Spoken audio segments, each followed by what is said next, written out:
Welcome to Thanos Corner. In our last lesson, we learned how to hold the pick properly. We also covered some very basic exercises over the open strings. We're going to move on today with some more exercises because I think it's very important for all of you to learn the fundamentals of picking as early on as possible in your learning experience. You know, the one factor I've seen over the years which tends to inhibit people's ability to grow is bad habits developed early on in the pick hand.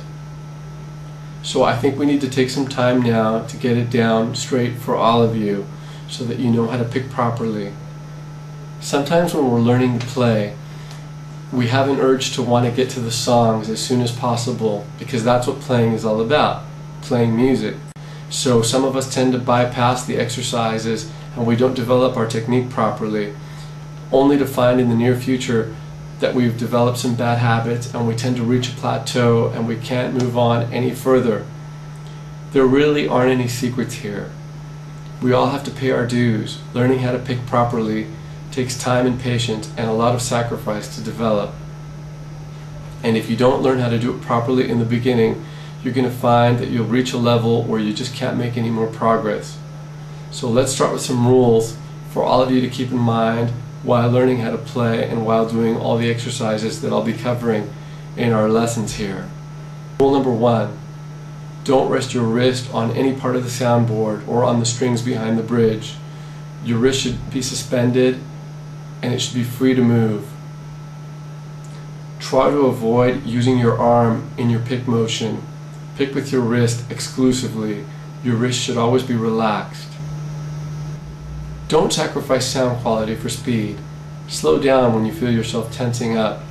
Proper picking without resting the pick hand anywhere is much more difficult in the beginning, but it'll bring you many rewards in the future. Be patient. If you rush to learn songs that you're really not ready to play, you'll have to tense up and use your arm in your picking motion to compensate for the lack of development in your wrist. This will develop into a bad habit, which may allow you to play a little bit faster temporarily, but these bad habits that you develop will inhibit your ability to grow in the future. Make sure you hold the pick properly the way we learned in lesson number 3. If your pick slides away from the knuckle towards the end of your fingers, your sound will become thin and you will have less control. Keep your pick hand parallel to the strings. That holds true whether you're picking downwards or upwards. There should never be any change in angle. We play both strings at the same time. That's the purpose of having doubled up strings. That's what produces the unique sound of the bouzouki. Some people have the impression that we play one of the 2 strings on the downstroke and the other string on the upstroke. This isn't correct. We play both strings together. Downstrokes and upstrokes should be equal and produce an equal sound. For today, let's get on with the exercises. I'll be posting a copy of the rules in this video over on playbouzouki.com for your reference. And for some of you that can read English easier, then you can listen to it and understand it when it's spoken, especially with a Canadian/Californian accent like mine. Okay, for this exercise I want you to play a downstroke on the open F string, an upstroke on the open D string, a downstroke on the open A string, and an upstroke on the open D string, in succession like this.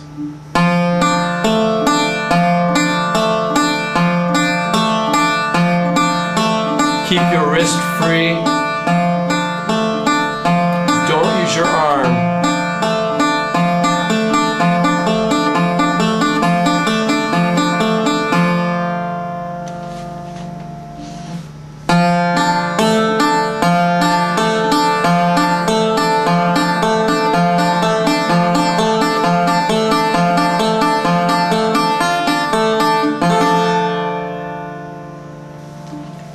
For this exercise, we're going to play chromatics, starting on the D octave on the D string with the first finger.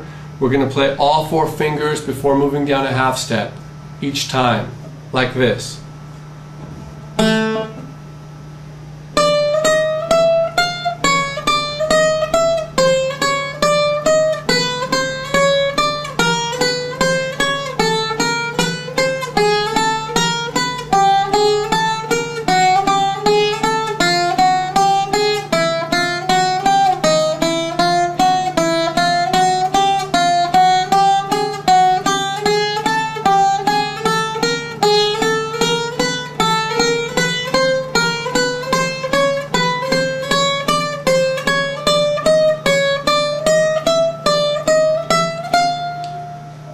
This exercise can be played on all 4 of the strings, like this.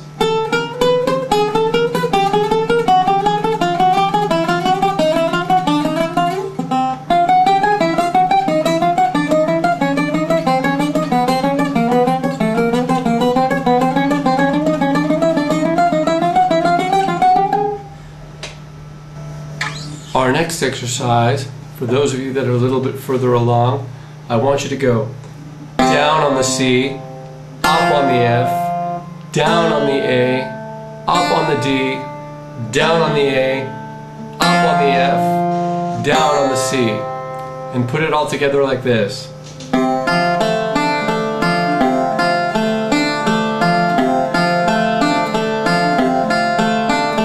Keep your wrist relaxed.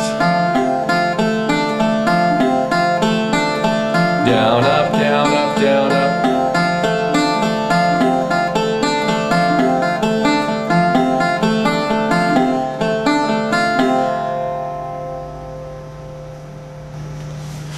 We can also do chromatic runs across the strings, like this.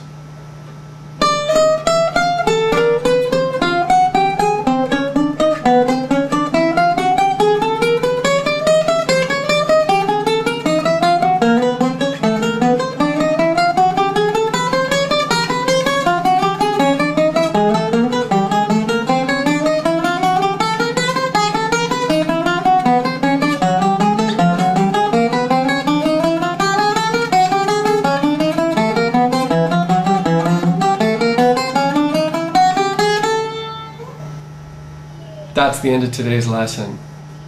I'm going to be posting a copy of the rules I mentioned earlier on over on Play Bouzouki in the forum in a thread called Thanos Corner episode number 4.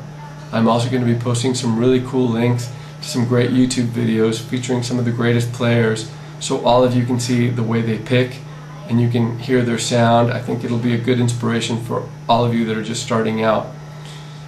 A lot of you are asking me questions. You can find me hanging out over on playbouzouki.com. I'm a moderator on the forum there, and I like to spend a couple of hours every day in the live chat room. If you find me there, you can feel free to ask me any questions. And if you can't find me in the chat room, there's a personal message feature on Play Bouzouki, and you can drop me a message and I'll get in touch with you and answer all your questions as soon as possible. We try to announce lessons ahead of time on playbouzouki.com, so if you hang out over there, you'll know ahead of time when I'm going to be coming out with the next episode of Thanos Corner. See you then. Take care.